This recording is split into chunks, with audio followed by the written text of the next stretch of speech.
Yun guys, magandang araw sa inyo. So, andito na naman ako upang magbigay ng kaunting kaalaman sa inyo sa ating mga alagang bisikleta.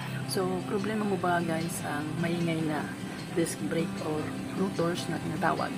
So, ngayong araw, ito yung pag-uusapan natin.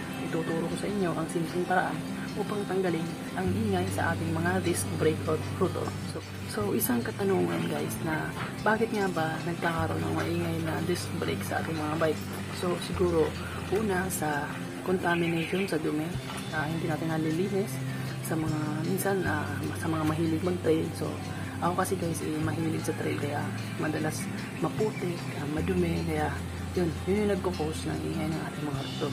So tara na, huwag natin patagalin ba to?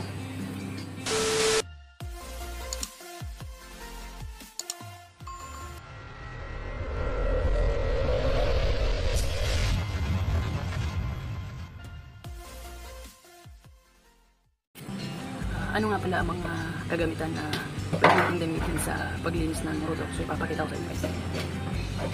Una, syempre yung ito, yung mga allen tools natin, pwede natin pang araw-araw sa pagkain. Pangalawa, syempre yung panglinis natin, cotton or bulak na panlinis natin to sa mga contamination sa rotor natin. And then syempre meron tayong basahan, pampunas. And then meron din tayong iha. Ito dito natin syempre kailangan natin to kasi lilinisin natin yung brake pads. So, ito guys yung na-contaminate na brake. So, paano ba tanggalin ito? Una ito, tatanggalin mo to ng plies. Yan.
Susunugin natin siya para magmukhang bago.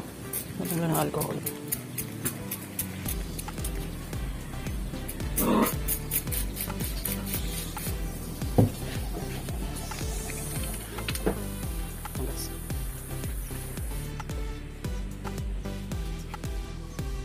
Para yung tuloy matanggal lahat.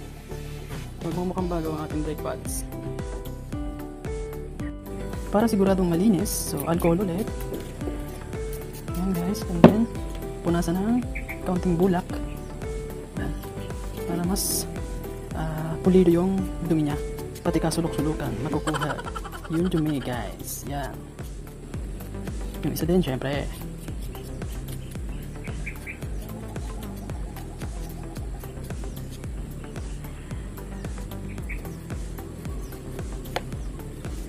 Siyempre, pagkatapos niyan, malinis na yan. Ayan, oh. Napakalinis na yan. Pwede na ulit ikabit. Ayan guys, tingnan nyo guys.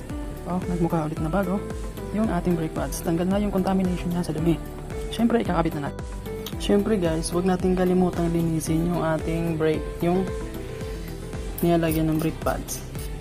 Para sigurado na malinis na siya. Ayan.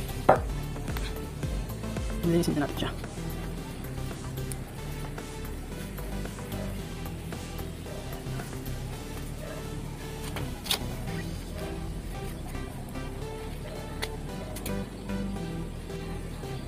At pati na yung ating rotors.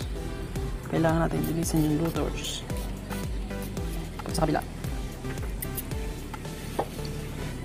Siyempre guys, pupunasan natin ng malinis na cotton. Yan. Ang matanggal yung dumi na dumikit sa kanya.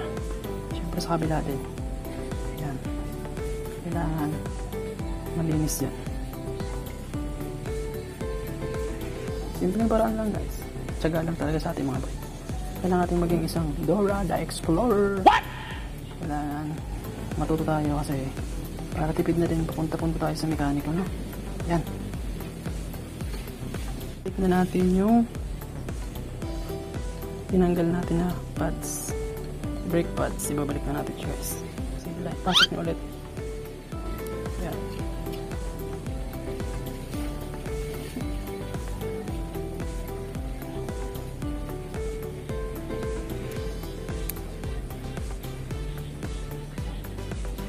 Pasok lang, pasok. And then syempre, yung pang lock natin, huwag natin kakalimutan syempre.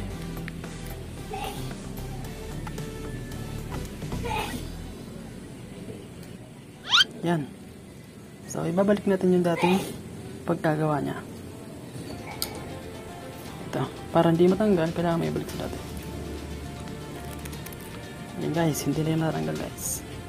Yan. Hindi na matanggal yan.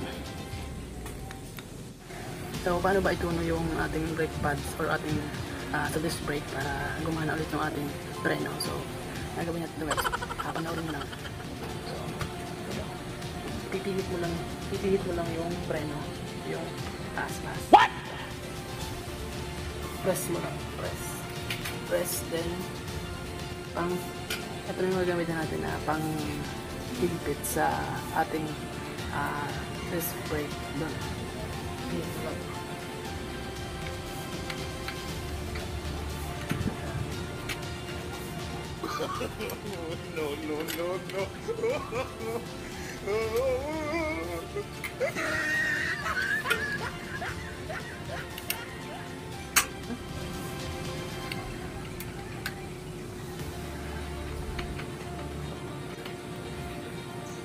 So ngayon, itatry natin kung may ingay pa ba sa ating rotor or disc brake.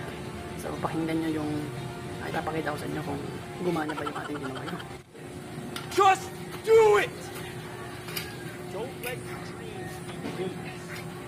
Yesterday, you said tomorrow. So just do it! Make your dreams come true! Just do it! Some of you dream success while you're gonna wake up and work hard at it. Nothing is impossible. So, ganun lang guys, tanggalin yung ingay sa ating mga rotor guys. So, kung nagustuhan mo ang video na to, at kung isa ito sa paraan na nakatulong sa'yo, at dahil maingay din yung rotor ng bike mo, so, thank you guys sa panonood, at huwag mong kalilimutang libre lang pindutin ang subscribe, i-like mo na din guys, at kung gusto mo rin makita ng iba, share mo na din, para mas maraming matutunan, at mas maraming may bahagi itong video na to, mas maraming makakaalam kung paano lilisin o kung paano tanggalin ang inaayuan ng lahat na maingay ang ating mga rotors or disc brake. So maraming salamat sa kaunting oras mo na ibigay sa video ko. So God bless, then stay healthy. So mabuhay ka guys. Thank you.